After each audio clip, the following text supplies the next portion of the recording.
Baik, Assalamualaikum warahmatullahi wabarakatuh.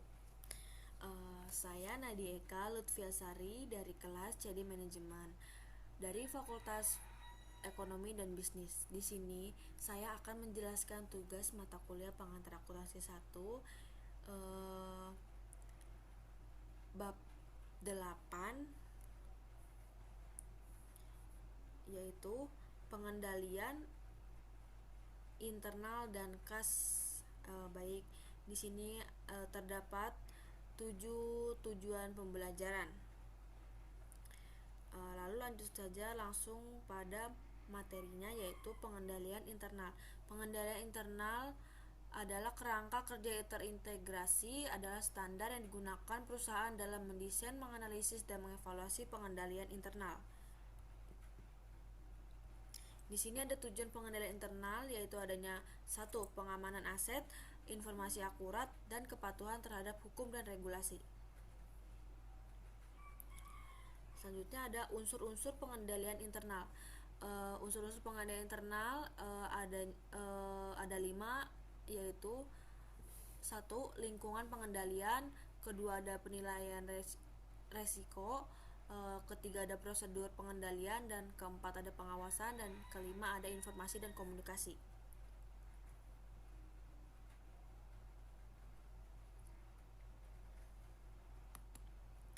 Di sini ada unsur-unsur dalam pengendalian internal.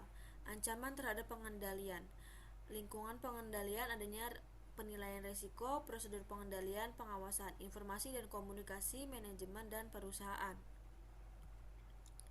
Di sini ada 3 faktor yang mempengaruhi lingkungan pengendalian perusahaan adalah sebagai berikut: dari CEO ke struktur organisasi, ke karyawan, kebijakan personalia, dan filosofi manajemen dan gaya operasi.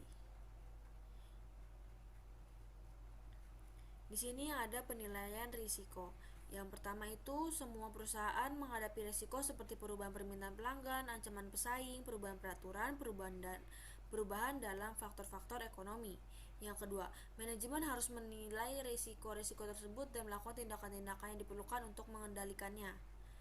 Lalu ke sini ada prosedur pengendalian.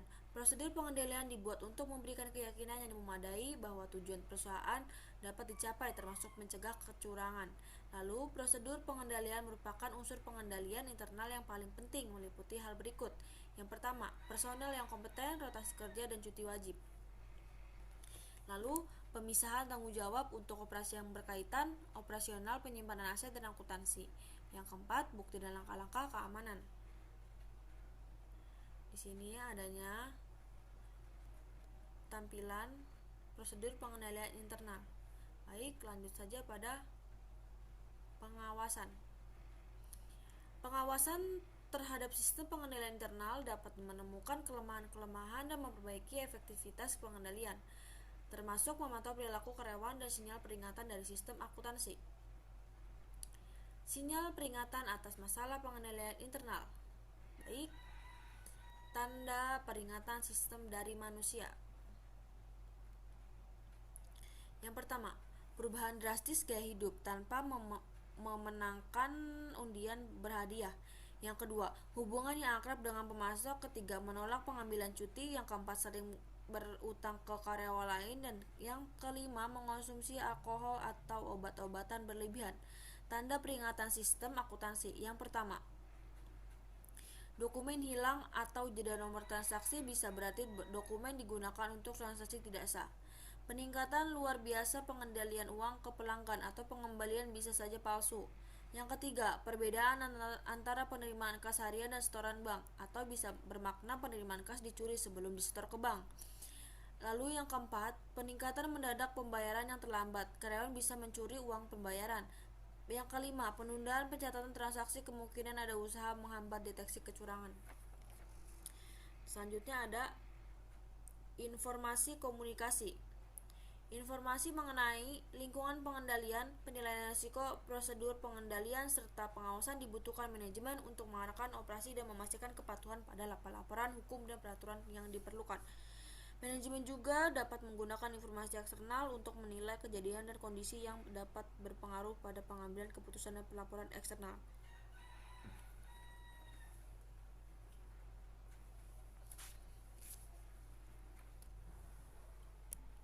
Selanjutnya ada keterbatasan pengendalian internal.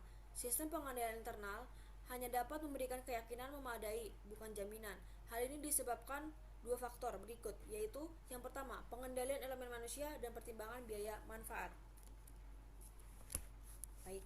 Selanjutnya ada pengendalian kas terhadap penerimaan dan pembayaran.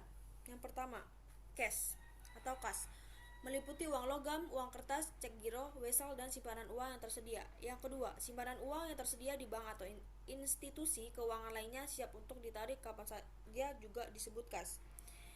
Biasanya, yang dianggap kas oleh sebagian besar orang adalah semua jenis uang yang diterima oleh bank untuk disimpan rekening tabungan.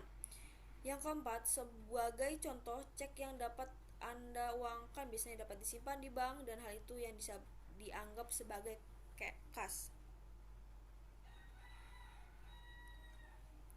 Selanjutnya, yang kelima, sebuah perusahaan dapat memiliki beberapa rekening bank, misalnya satu digunakan untuk pembayaran secara umum dan satu lagi untuk pembayaran gaji.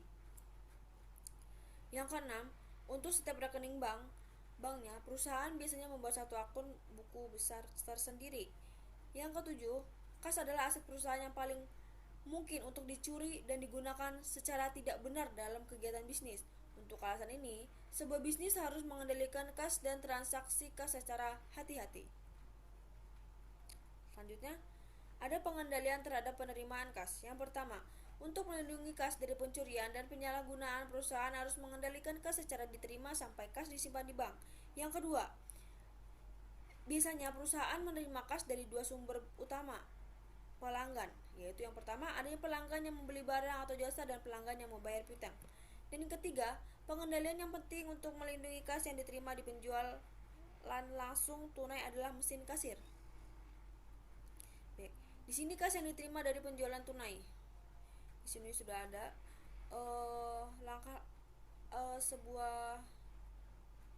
langkah-langkah tentang kas yang diterima dari penjualan tunai. Baik, langsung saja kita ke materi berikutnya. Kas kurang atau kas lebih. Kasir dapat membuat kesalahan memberi uang pengembalian untuk pelanggan atau memasukkan nilai penjualan tunai. Yang kedua, sebagai akibatnya jumlah uang di tangan berbeda dari jumlah penjualan tunai. Yang ketiga, selisih tersebut akan dicatat dalam akun kas kurang dan atau kas lebih. Baik, di sini adalah contoh kas kurang atau kas lebih. Ini masih contohnya, dan lanjut saja ke kas yang diterima melalui cek atau giro. Yang pertama, kas diterima melalui cek atau giro ketika pelanggan membayar tagihan mereka. Yang kedua, kebanyakan faktur perusahaan dirancang agar para pelanggan mengembalikan potongan faktur yang berisi jumlah tagihan yang disebut slip pembayaran atau remittance slip bersama dengan lembar pembayaran mereka.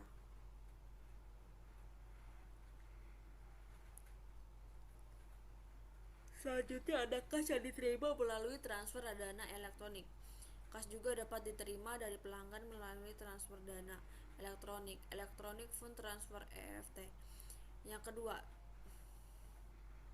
sebagian pemegang kartu kredit memberi kuasa kepada bank penerbit kartu kredit untuk membebankan tagihan-tagihan rutin seperti telepon seluler, internet, dan jasa listrik ke kartu kreditnya. Dalam kasus ini, perusahaan mengirim formulir yang telah ditandatangani nasabah kepada nasabah bank sebagai bentuk otorisasi transfer dana elektronik bulanan.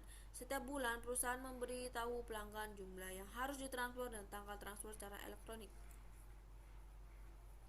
Yang keempat,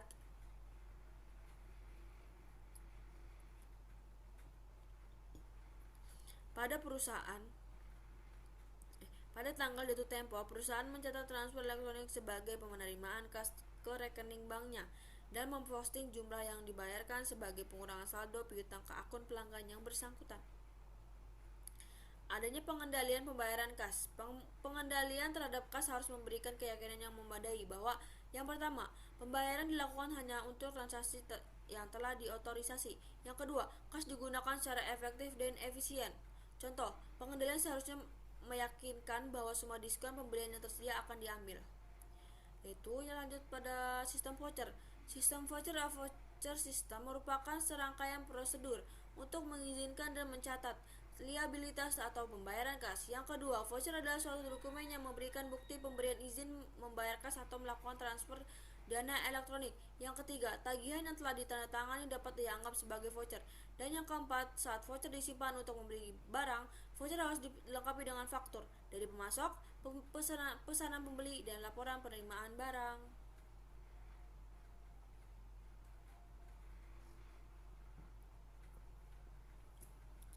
Adanya kas yang dibayar dengan transfer dana elektronik. Yang pertama, kas juga dapat dibayar melalui sistem transfer dana elektronik. Yang kedua, contohnya Anda bisa menarik kas dari rekening bank Anda menggunakan sistem ATM. Penarikan yang Anda lakukan adalah contoh transfer dana elektronik. Dan yang ketiga, perusahaan dapat juga menggunakan transfer dana elektronik, misalnya membayar gaji karyawan. Lanjut di sini ada rekening bank. Rekening bank, perusahaan menggunakan rekening bank adalah untuk pengendalian internal. Beberapa kebutuhan pengendalian dengan menggunakan rekening bank adalah sebagai berikut. Yang pertama, rekening bank mengurangi jumlah kas di tangan. Dan kedua, rekening menyediakan pencatatan mandiri atas transaksi kas. Lalu, yang ketiga, penggunaan rekening bank memfasilitasi proses transfer dana menggunakan sistem transfer dana elektronik.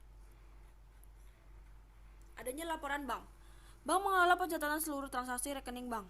Yang kedua, rangkuman seluruh transaksi yang disebut laporan bank, bank statement dikirimkan ke nasabah dalam bentuk cetakan, hard copy maupun email atau soft copy.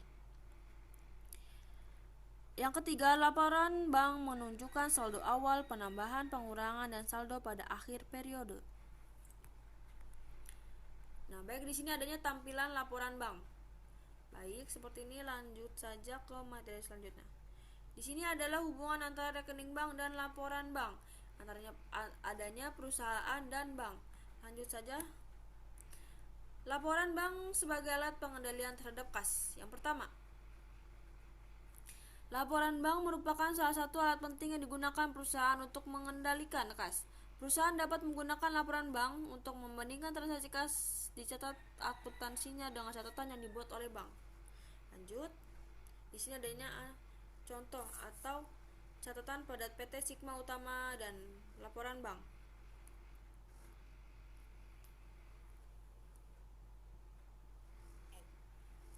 Di sini adanya selisih antara saldo kas perusahaan dan laporan bank. Yang pertama, selisih tersebut dapat disebabkan oleh tertundanya pencatatan transaksi yang dilakukan oleh salah satu pihak.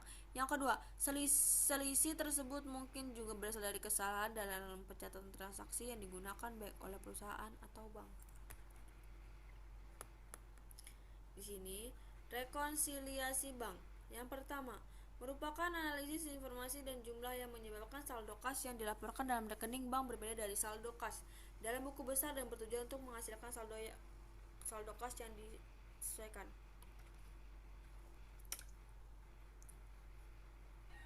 Saldo kas disesuaikan yang ditentukan dalam rekonsiliasi bank dilaporkan dalam laporan posisi keuangan.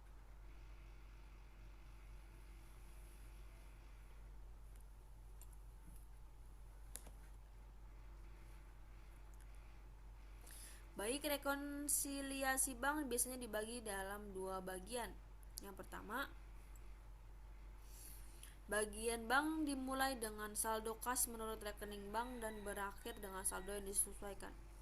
Bagian perusahaan dimulai dengan saldo kas menurut catatan perusahaan dan berakhir dengan saldo yang disesuaikan. Saldo yang disesuaikan dalam rekonsiliasi oleh bank dan perusahaan harus sama. Nah, baik, ini di sini adalah contoh rekonsiliasi bank.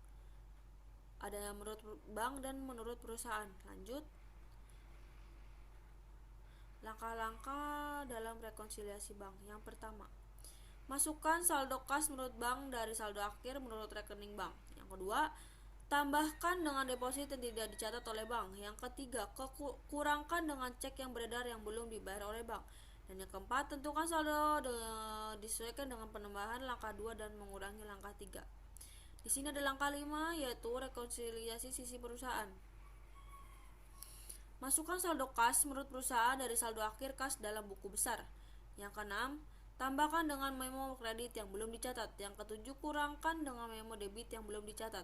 Yang kedelapan, tentukan saldo disesuaikan dengan menambahkan langkah 6 dan mengurangi langkah 7. Buktikan jika saldo disesuaikan sama. Ditentukan dalam langkah 4 dan 8 sama. Baik, di sini ada ilustrasi atau contoh rekonsiliasi bank. Nah, ini adalah contohnya.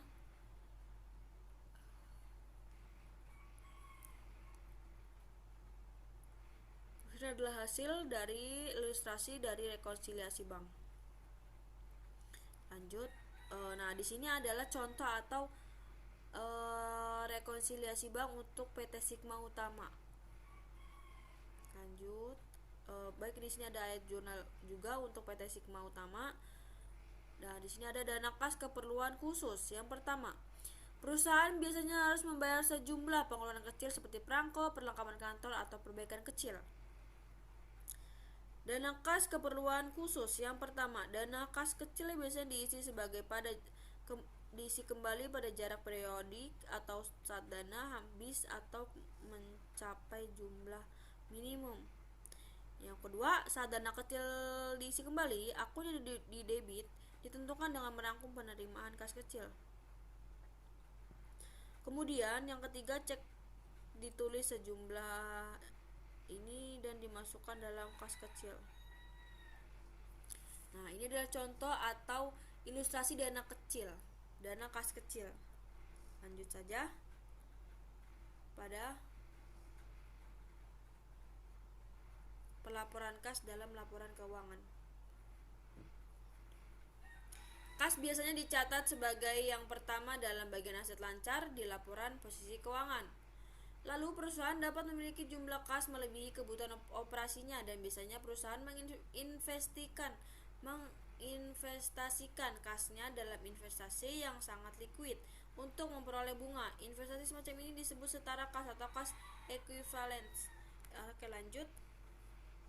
Ini adalah contohnya pelaporan kas pada laporan keuangan di kedai kopi. Lanjut.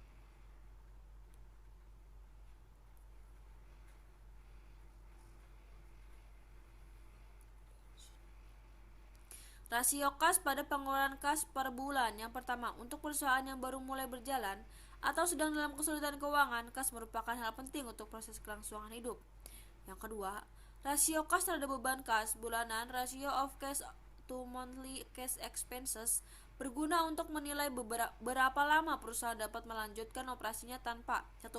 Pembiayaan tambahan dan arus kas positif dari kegiatan operasi tersebut. Baik, di sini adanya rasio kas pada pengeluaran kas per bulan. Di sini adanya rasio kas terhadap beban kas bulan, kemudian dapat dihitung sebagai berikut. Kas pada akhir tahun dibagi dengan beban kas bulanan. Kas termasuk setara kas diperoleh dari laporan posisi keuangan akhir periode.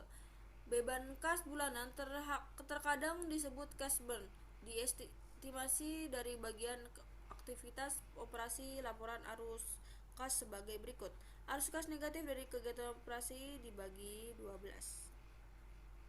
Baik, ini adalah ilustrasi atau contoh rasio kas pada pengeluaran kas per bulan.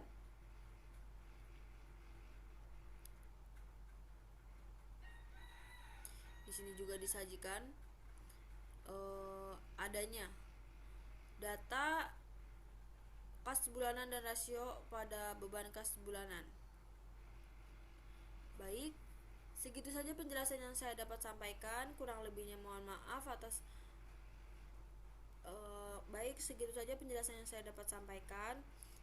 kurang lebihnya mohon maaf jika ada salah kata atau salah ucap saya. Wassalamualaikum warahmatullahi wabarakatuh.